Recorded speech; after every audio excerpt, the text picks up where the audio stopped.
Hey everybody, it's Angela, and I'm back with another process video. I'm doing something a little different today. I am going to do what I'm going to call like a retro revisit, and I want to revisit some of the older tools and techniques in scrapbooking that I used to do but haven't done for a while. So this first thing I'm pulling out is the Fiskers I think it's called a Shape Boss, and I'm sure some of you've got this in your stash, and I just wanted to pull it out and use it again, maybe in a new way with more of the new techniques. And in this case, I want to use it on a 12 by 12 layout instead of just like a card or something like that. And what's different about this is that unlike an embossing plate for your Sizzix machine, you can only put a 6-inch wide piece of paper through that. And, so you can't like move it around your page or anything like that. And this one you can. So that was kind of, different from what we've got nowadays that we, had with this tool back in the day. So I want to move it around the page.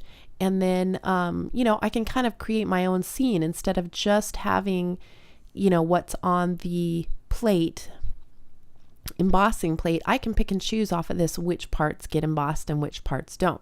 So as you can see, I just pulled a regular piece of cardstock. I didn't use my mixed media paper because I thought it might be a little bit too thick, to emboss on. So I do try a bit of my mixed media ink, so it does warp the paper a little bit. But I was just trying to get, a compromise in order to do this. And I don't know, I haven't tried, like a watercolor paper might take it better than like the mixed media paper that I have. But I didn't have any watercolor paper available, so I just used this white cardstock, and as you can see, it embosses beautifully. And I just did a band from corner to corner, and I also put one of those birds on there as well. So I just kind of, would pick and choose and move my paper around and keep embossing it. And so now I'm using some distress stain and just putting it on there to kind of highlight some of the flowers and highlight that vertical or horizontal band of color. So now I'm just kind of going direct to paper, and that's where it was maybe a little bit too much for my paper. I probably should have stayed with just the packaging technique. So that does warp my paper just a little bit, but it's not bad once I stretch it out and everything in the end. But it does kind of flow through some of the embossing that I did and just kind of highlight that.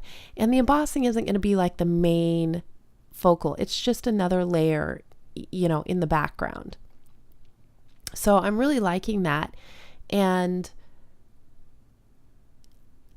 in the end, I wish I would have maybe done more in the center, kind of maybe bulged it out around my photo a little more than I did. But like I said, this was just playing with an old tool, kind of bringing it up to date with some of the newer techniques that are out there.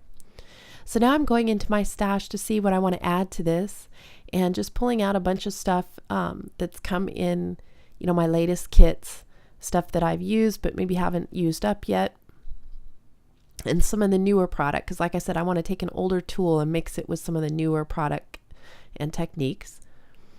So I'm going through that, and I'm opening the Heidi Swap. They're like clear acetate pieces, and that I got in a kit. And as soon as I opened that package up, I realized that that's what I want to use. Here's the package.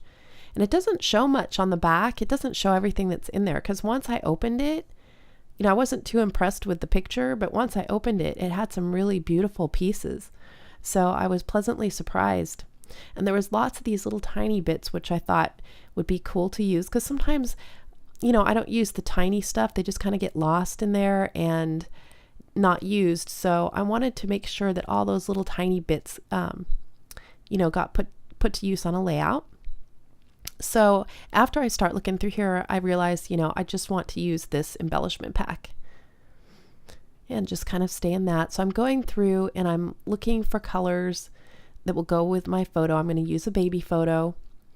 And so I'm looking for the pinks and the greens mostly. I don't want any of the black that's in there. I'll save that for another layout.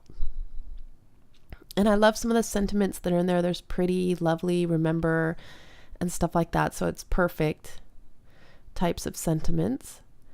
And then I'm picking out all of the little pink and green and orange triangles and hexagons that are in there. And so that's the picture that I'm going to use. And I don't want too much layering, just a little bit. So I go into my scraps because I don't want to cut up a brand new sheet of anything. And I just find a couple colors that'll work to layer under there because I don't want to cover up too much of my embossing.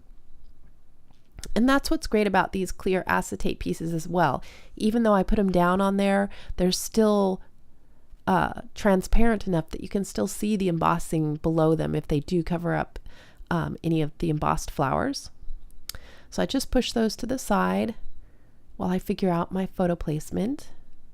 And I'd kind of left it blank in the center for the photo, but I wish I would have kind of bulged out my embossing to each side, to go around each side. But maybe I'll do this technique again and do that. So I'm just looking through the flowers, seeing what I'm going to group around the photo. And I love the clear word like lovely and stuff, but they're a little bit too transparent. They don't stand out enough for my title. So I'm going to use the remember for my title because this baby picture is one that, you know, I mean, she's already so much bigger than she was in this photo. So just remembering her, you know, as this at this little infant stage is just something that we want to hold on to. So again, I'm looking through all the acetate pieces and just kind of getting a sense of what I want on here. And I'm going to follow that same diagonal stripe across there, which is kind of a go-to, but I guess it's just because I like it, you know, so it's become part of my style to do that diagonal band of embellishments. I just like the look. And in this case, with the baby leaning up against her mom's shoulder, she kind of falls in that same diagonal band. So the photo really lends itself well to this setup. So it really puts the baby in the focal. And so I go ahead and I put my photo down, and then I decide that I don't want quite so much matte showing. So I go ahead and I trim my layers even a little bit tighter to the photo. And then I'm going to layer some of these paper flowers kind of above and below my photo, just to kind of integrate the photo into the embellishments. And I have a lot of different tools and stuff that I've had for a long time. Some I've used more than others. This Mini-Boss I used more for cards and not on scrapbook layouts. So I'm kind of glad to be able to pull it out. And I thought that maybe, you know, some of you guys might have the same tool and want to pull it out as well. Kind of remember that you've got it. And I have some other stuff I'm going to try to do just a small series when I can of different tools and techniques that, you know, I've been doing since the 90s and just have kind of forgotten. So you might see a few strange tools kind of come out of my scrapbooking archives here. But you know what? I know that a lot of you've got these same tools hidden away somewhere. You've got to. I can't be alone in this. So I'm using my glossy accents to put down the acetate pieces or the acrylic pieces.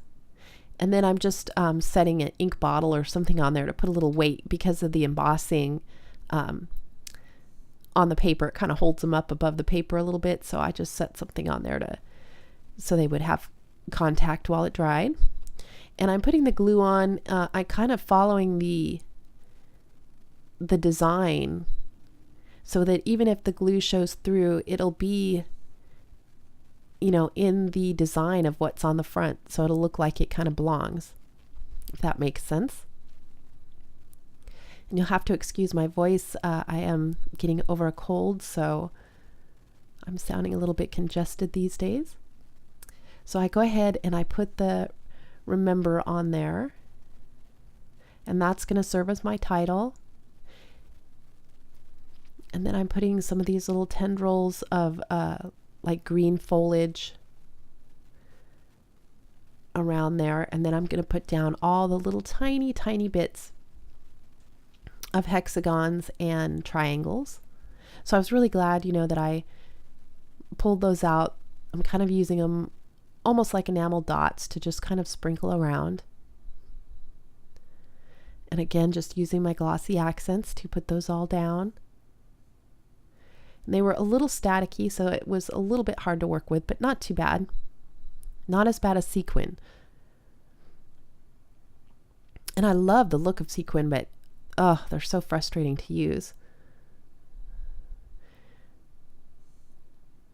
So the glossy accent dries pretty fast, so I go ahead and take the bottles off, and now I'm just continuing to layer on these little tiny pieces. And I just love the soft peaches and pinks and greens of this photo. It really brings out the flesh tones and that pink blanket that's kind of in the background of the photo. I go ahead and put a little bit more flower clustering around the bottom edge of that photo.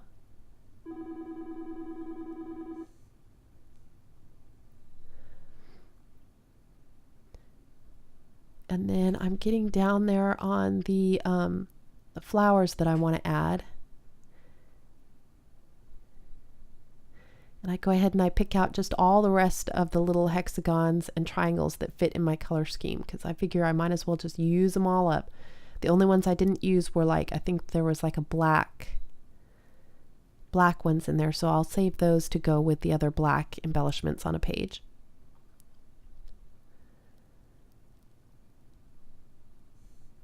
So there I go, just putting a little bit more adhesive behind that flower. And then I go and I grab these Teresa Collins enamel dots, and they're in the shapes of circles, stars, and hearts. So I go ahead and just sprinkle a few of those along here, kind of connecting some of the items. It's a really subtle touch, but it really, just that little bit of glossy sheen adds to the layout. And then I put a little bit of wax paper over my photo so I can put some Heidi Swapp gold sprinkles on there. And then this is pretty much completes my layout, and I really love how it turned out. Like I said, the embossing is somewhat subtle in the background, but you'll see it better when I hold it up here for some close-ups. But it really does lend something special. It's like having a specialty piece of embossed paper. So I'm going to mount this on some other Heidi Swapp paper from, I forget what collection it is, just from a paper pad.